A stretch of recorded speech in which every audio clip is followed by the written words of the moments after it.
What's going on, guys? So I'm going to show you how to fix your YouTube Wrapped / YouTube Recap not showing.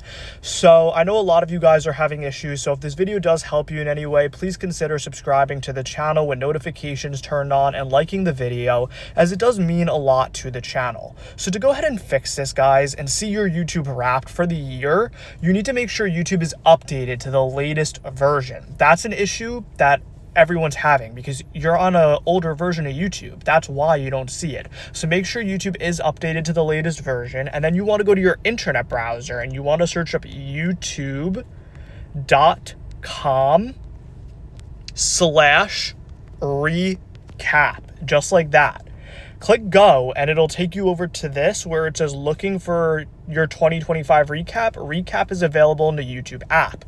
All you got to do is click open YouTube app, and as long as it's updated to the latest version, you should go ahead and see it.